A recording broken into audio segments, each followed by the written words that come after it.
Remainder theorem continued.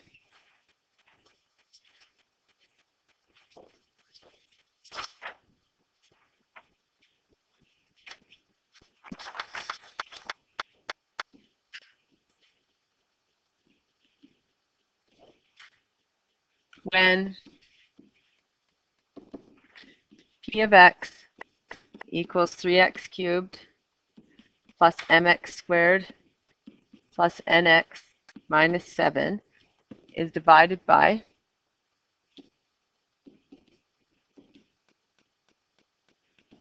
x minus 2, the remainder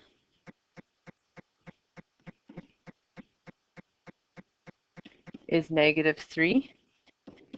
It is also known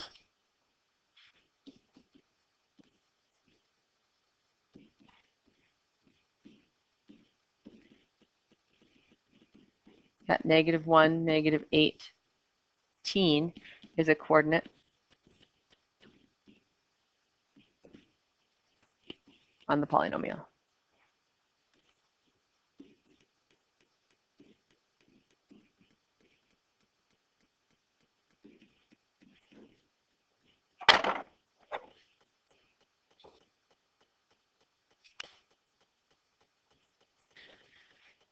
So yesterday we solved ones where you were missing a k or just one variable, but today we're going to go over ones where you're missing 2.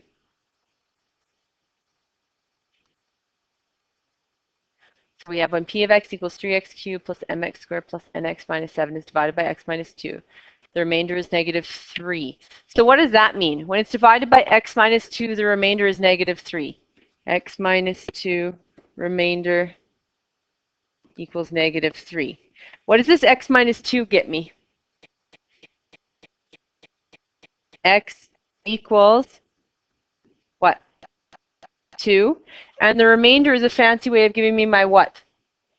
My y. So I actually have a coordinate at 2 and negative 3, which I can write as p of 2, because I always put my x in the function notation bracket, right, equals negative 3.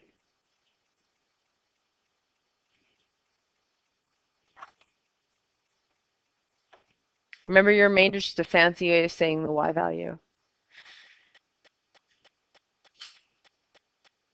Okay, that's on one half of my page. On the other half of my page, they also told me I have negative 1 and negative 18. So I can rewrite that in function notation as well. P of negative 1, the x always goes in here, and it equals my remainder, or my y value, right? Every coordinate I can write in function notation. Whatever it equals is the y, what's in the bracket is the x. Every coordinate can be written in function notation. If I'm missing one variable, I need one coordinate or one function notation, okay? If I'm missing two variables, I need two coordinates or two function notations. I'm missing two variables, so that's why I have 2. So let's fill in what we do know into the polynomial. So we know that the polynomial p of x equals 3x cubed plus mx squared plus nx minus 7. And I know in this case, I can fill in a 2 here. So I can go p of 2 equals, and that just means I fill in for every x 2. So 3 times 2 cubed plus m times 2 squared plus n times 2 minus 7. What else can I fill in? What else do I know? Yeah, p of 2 equals negative 3. So this can actually replace as negative 3. 3 times 8 plus 4m plus 2n minus 7. And in grade 10, you did questions like these. What you would do always is you get m and n on one side and everything else on the other. We're going to do elimination in the end. So we have negative 3 equals 24 plus 4m plus 2n minus 7. What's 24 minus 7? 24 minus 7? 17. And I want to get m and n on one side, so I'm going to subtract 17.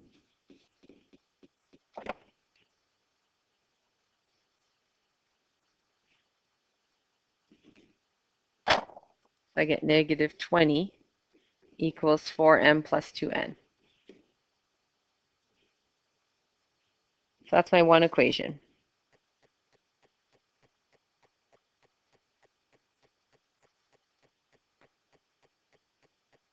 You repeat the same with the other one. Try it out.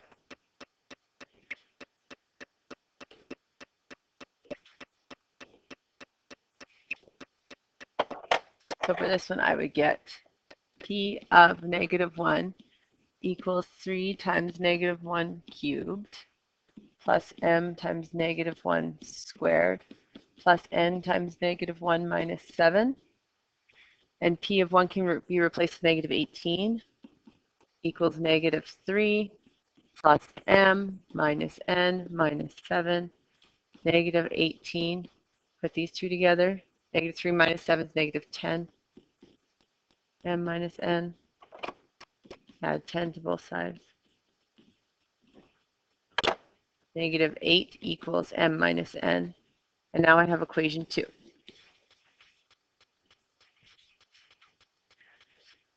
Then we go back to solving by elimination or substitution from grade 10. I always just choose elimination. So you're going to do elimination.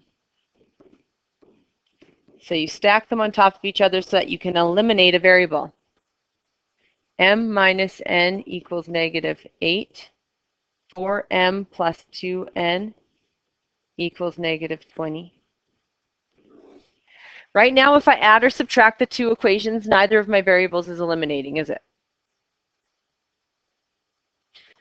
But I can make my n's eliminate. I try and make the ones with opposite signs eliminate. I always try and make them opposite signs so I can just add them. So I'm going to multiply the top by 2. And I have to remember to multiply the entire top by 2. And why would I do that? Because then I'll have negative 2n, positive 2n, and the n's will cancel when I add the equations together. So I'm going to get 2m minus 2n equals negative 16. Often people forget to apply it to this 8. Okay? Then 4m plus 2n equals negative 20. Now, if these were the same sign, I would have to subtract the two equations to get the n's to go away, correct? But because it's negative 2n plus 2n, I can add the two equations. So I go 2m plus 4m, which is 6m. Negative 2n plus 2n canceled. Negative 16 plus a negative 20 is negative 36. Divide by 6. M equals negative 6. So that's great. I have m. How do I get n? Yeah. Right. Right. So either equation. You could use the first equation or the second. I'm going to choose the second because I can just write it below it. And I'm lazy. I'm also going to choose the second because the second doesn't have any numbers in front of m and n, and I'm also lazy. So it's quick if we plug it into here. So I'm going to go negative 8 equals negative 6 minus n. Add 6. Negative 2 equals negative n.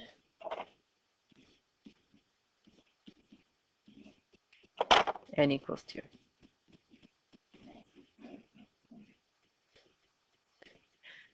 So I hope I'm right and I move on. Is hoping I'm right moving on a scary situation? Yes. Can you check to see if you're right? Okay, let's check with our calculators. I'll show you a quick way to check with your calculator. So this is our original, p of x, right? Our original is p of x equals 3x cubed plus mx squared. M was negative 6, so I'm going to go plus negative 6x squared.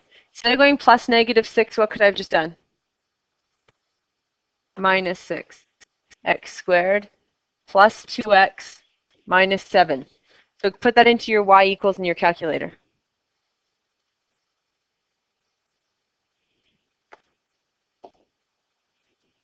So into my y equals, I'm going to put 3. Nope, it was 3.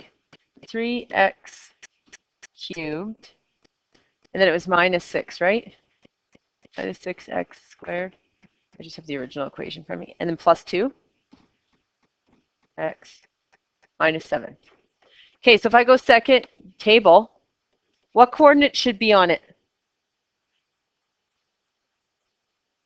2 and negative 3, right? 2 and negative 3 on here? Yep. And negative 1 and negative 18. Are they both on there? Yes, you're good. Say your table starts at a really stupid spot, or you thought you'd be fun and hold it down for 20 years and see if it ends. Sometimes people do that. What you can do is you can go like this. You can go second table, second window, and look, you can make your table start, this table starting at negative 8, and it's going up by 1s. What if you wanted to go up by 0.5s? Then you would see 1.5, 2, 2.53, 3.54. So this is up to you. You can set your table at whatever you want, right? So if I held it for 20 years or it was started in a really weird spot, I could go table start at 1 and then pop my table back to 1. I don't have to hold the button down for 70 years to bring it back to 0. Okay? Just an aside if you're ever stuck. All right. So that was the end of remainder theorem.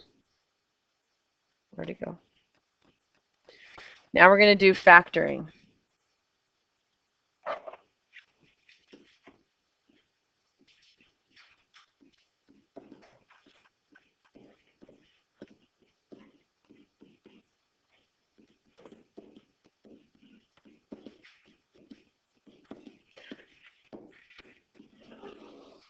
So we had x squared minus 3x minus 2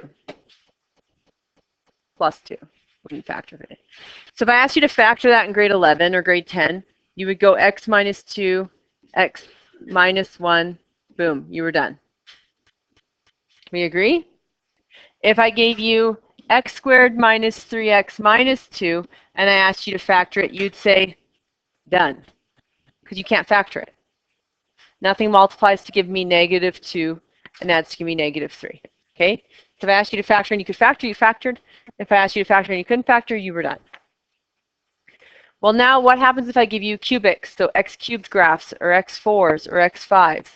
When you factored last year, you factored and then you solved down and you got the x-intercepts of the quadratic, correct? Now what we're going to do is we're going to factor x cubes or x4s and x5s, and we're going to factor them, and then we're going to solve down and get their x-intercepts, okay? So we're still going to have to be able to use factoring, but we have to do something to get it to the x squared first. So let's look at a question.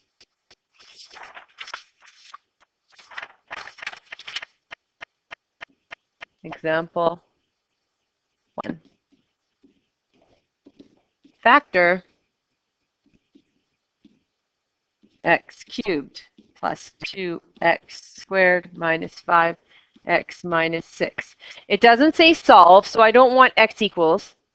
I just want factors. Linear factors or quadratic factors. Linear factors are the factors that look like they could be, if you drew them, they could be lines. Quadratic factors are this. So this one could factor down to 2 linear factors because these are lines, right? If I drew them, they would be lines. This is a quadratic factor because it can't factor down to linear factors. So if they ask for linear factors, that's these. If they ask for quadratic factor, it's this one. Okay? All right. So what are the possible factors of this so that we can use synthetic division? The possible factors are always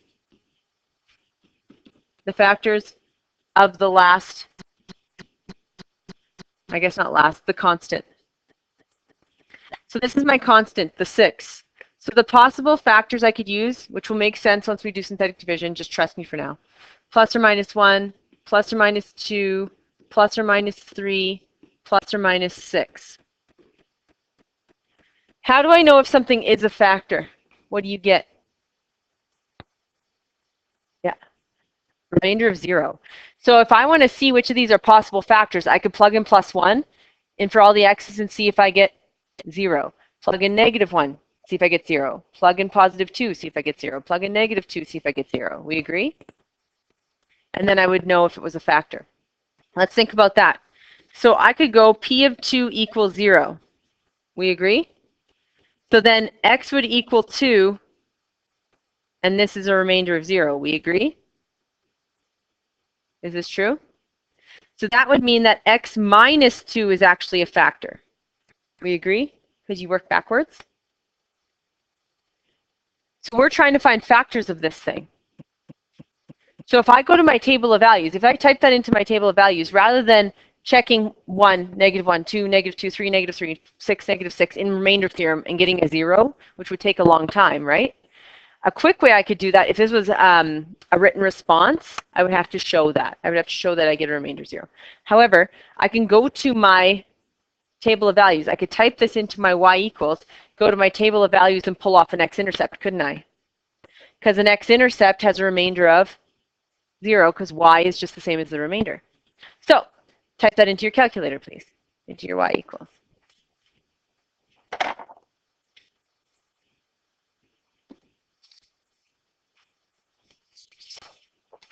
I don't remember which one I wrote now.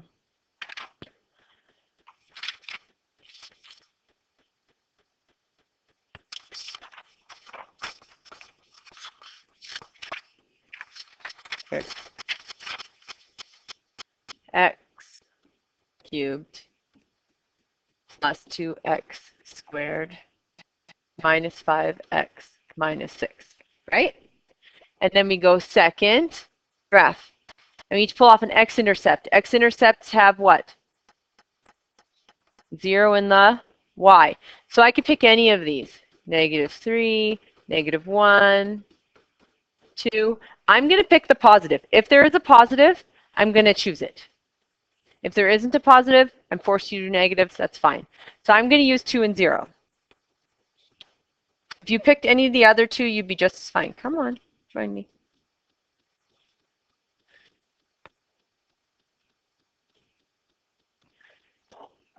So look, I have 2 and 0. I'm going to choose 2 and 0. Okay? So we agree 2 is one of them.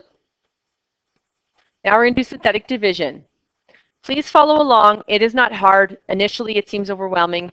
Within 2 examples, you'd be like, this is the easiest thing I've ever done. Okay? It just seems overwhelming at first. So what I need you to do is make an L. And in this L, you're going to have 2 sets of numbers. You're going to have a row of numbers here and a row of numbers here. So you need to make this be long enough to fit 2 rows of numbers. All right? What we put in front of the synthetic division is the x-intercept. So I'm going to go x equals 2. Could we have used any of the other 2? Yes, does not matter. Okay, what goes into the synthetic division are the coefficients of the polynomial. So I have a 1 in front, I'm going to put a 1. I have a 2 in front, I'm going to put a 2. I have a -5 in front, I'm going to put a -5. I have a -6 in front, I'm going to put a -6. If I was missing one of these, so I can count down. I go 3, 2, 1, and then this would be x to the 0 technically, right? Because anything to the power of 0 is gone. So this would actually have an x to the 0 behind it, but we don't write that because that's just a 1. If I was missing one of these, I'd have to put a 0 in for its spot, to hold its spot. So say I didn't have the x squared, I'm covering it up right now. I would have a 1, then I would have a 0, then I would have a -5, then I would have a -6. I would have to have a placeholder for that number. I have to be able to count down. Okay, for remainder theorem I do not, but for synthetic division I do. Okay, we're following along? Does that make sense what I just did, those things? Okay, your first step is to drop down the 1. So I put an arrow, I drop down the 1. After this, we will literally just be multiplying, adding, multiplying, adding, multiplying, adding, multiplying, adding until I'm done. Okay? So I'm going to go like this. I tell you, it seems overwhelming at first. By the third one, you're like, this is easy. Okay? So I'm going to multiply these. I'm going to show these steps for the first 2, but then after that, I'm not going to anymore. So I multiply. 2 times 1 is 2. That's why I chose the positive one, because I'm multiplying by positives, which makes life easier. But you could have picked the negatives. Bring it up. The 2 comes here, because 2 times 1 is 2. After I multiply, I add. 2 plus 2 is 4. I just finished adding, so now I'm going to multiply. 2 times 4 is 8. I bring it up. I've done multiplying, so I'm going to add. -5 plus 8 is 3. Finished adding, so I'm going to multiply. 2 times 3 is 6. Finished multiplying, so I'm going to add. And I have a what at the end? 0. What did I need to have at the end? A 0, because this is my, I'm going to box it.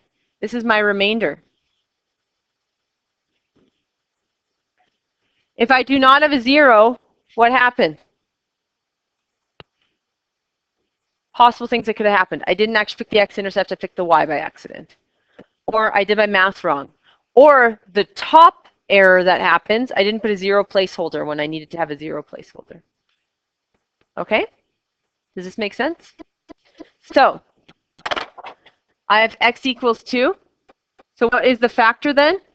X minus 2. So down here I'm going to write a factor, x minus 2, because that's one of my factors.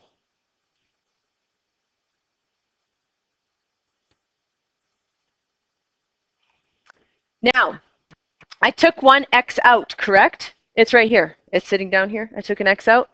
So this no longer is x cubed. It's one less.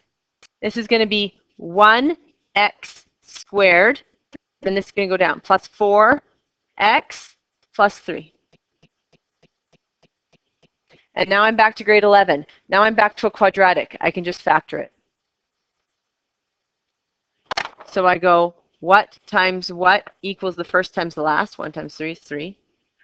What plus what equals 4. And I get 3 and 1.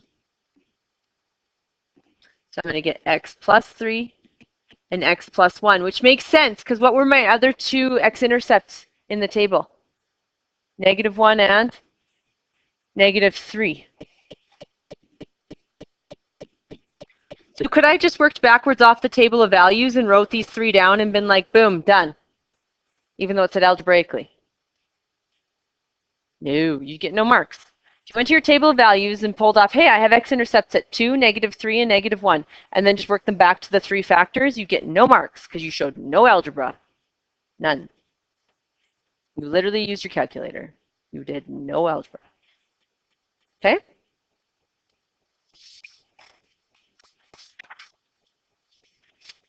Let's try this one. Example 2.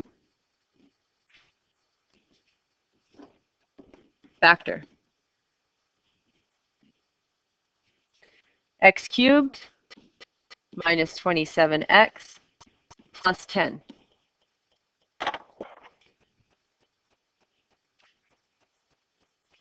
If I took away your calculator, what would be the possible numbers I could try in remainder theorem to see if I get a remainder of 0? Instead of using your table of values of your calculator. The possible numbers I could try, the possible factors, would be the factors of 10.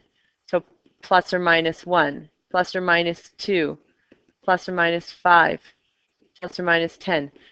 I would try each one of them separately until I got a remainder of 0. You're going to plug it into your calculator and look for a what? X-intercept.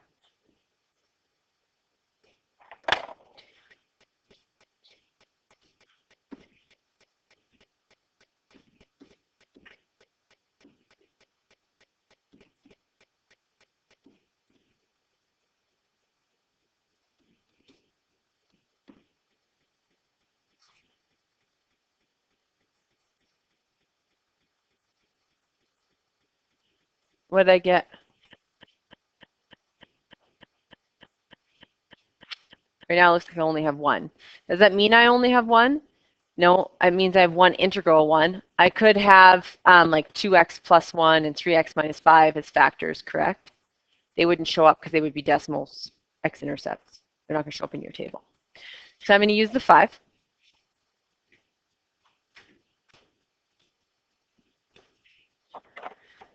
So I know I have x equals 5.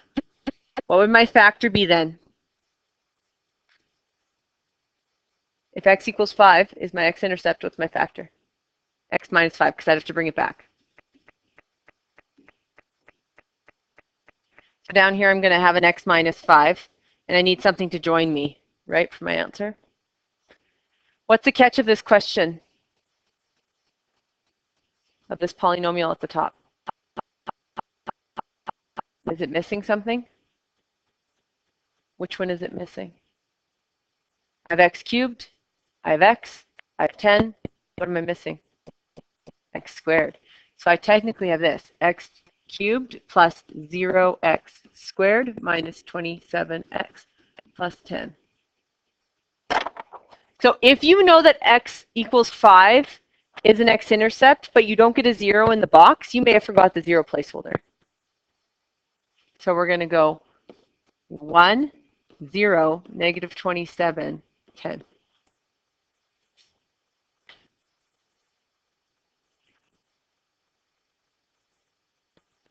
Drop down the 1. And what do we do first?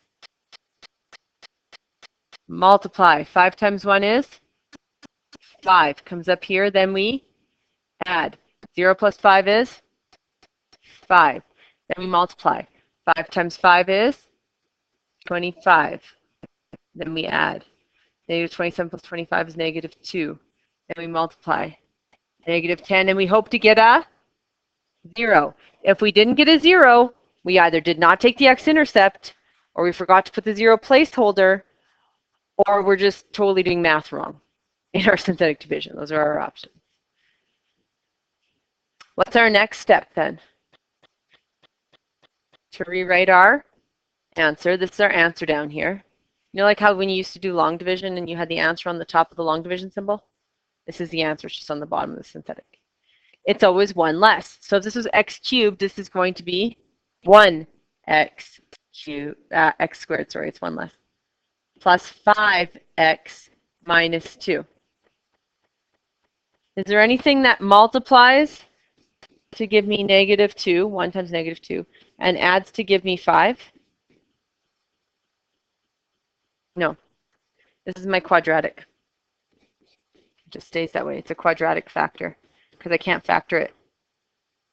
Why would they give me a question like this on the diploma rather than one like the first one in a multiple choice or a numeric response? This one, unless I give it to you in a written, could you just pull the answers off your table of values and work them backwards?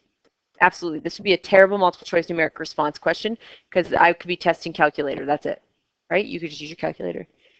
Could I just use my calculator to get this answer? No, the only one that was 5. I still need to know what the heck and how to do synthetic division to get this, don't I? So it's much better multiple choice numeric response question. Okay, you try this one. We'll do 4 and 5 tomorrow, example with x4s and x5s, because they're more complicated. But I want you to try this one.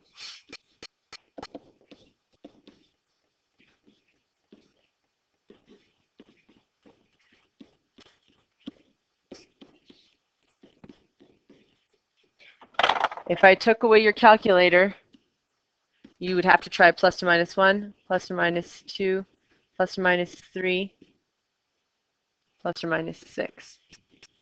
You try and do this one.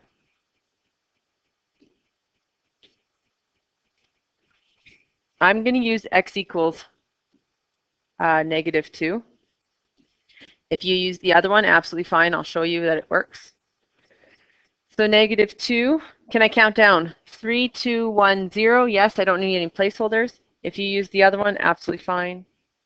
Minus 6. Drop the 2. 2 times negative 2 is negative 4. 1 plus negative 4 is negative 5. Negative 2 times negative 10 is positive 10.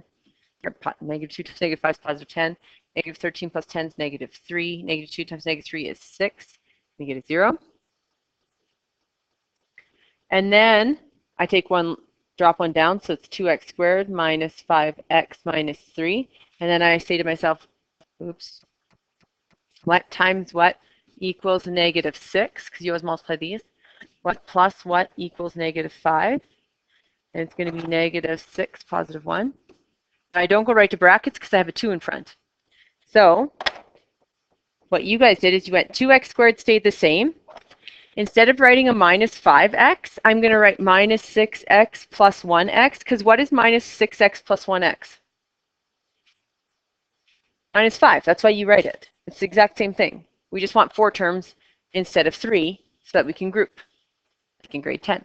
So we get minus 6x plus 1x, and then The minus 3 stayed the same because I did nothing with it. Okay? And then we group.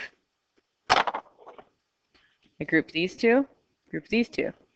Whatever I take out of here has to match the bracket left over with the bracket what's left over here. So I take a 2x out, and then I'm left with x minus 3. This one I can only take out a plus 1. And I'm left with x minus 3. Then you say to yourself, here's one term, here's another term. What's common to those two terms? X minus 3. So I take a GCF of x minus 3 out. And then the x minus 3's are gone, and what's left over? 2x plus 1. That's what you did in grade 10. So those are my two factors, and then everyone boxes them and says they're done. But they're not done.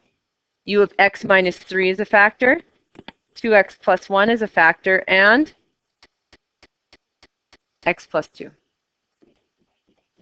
Had you done it in a different order, had you done 3 instead, you would have just got these two factors when you factor. So it doesn't matter which one you pick. I'll prove it to you. So if I go x equals 3 instead, so x minus 3, same thing. 2, negative 1, negative 13, negative 6. Drop the 2. 3 times 2 is 6. Add it, 5. 3 times 5 is 15. Add it, 2. 3 times 2 is 6. Add it, 0. So still got a 0. Now I have 2x squared plus 5x plus 2. And this time I'm going to say what times what equals the first and the last multiplied, 4. What plus what equals the middle, 5. My answer is 4 and 1. 2x squared stays the same. I replace the 5x with plus 4x plus 1x because that is 5x. And I rewrite the 2 because I did nothing to it. Group. You can take a 2x out. I'm left with x plus 2. The back one I can't take anything out, which is good because it matches this one, so I take out a plus 1. X plus 2. And I say to myself, one term, two term. What's common to both of them? X plus 2. So I take out an x plus 2. Once I've taken this out and that out, technically, I'm left with 2x plus 1. So my three factors are x minus 3, x plus 2, 2x minus 1, or 2x plus 1. So when you're factoring a cubic, you either get 3 linear factors or 1 linear factor and 1 cubic factor, or 1 quadratic factor, right? But in the end, same answer. Didn't matter which one I picked, right? So your homework, I'm going to give you one of those nice remainder theorem questions we started off with, where you have to find two variables.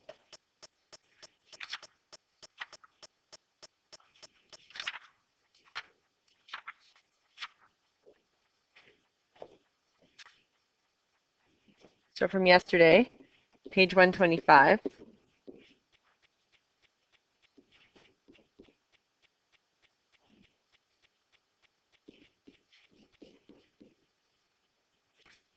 And then tomorrow we're doing x cubed and x5.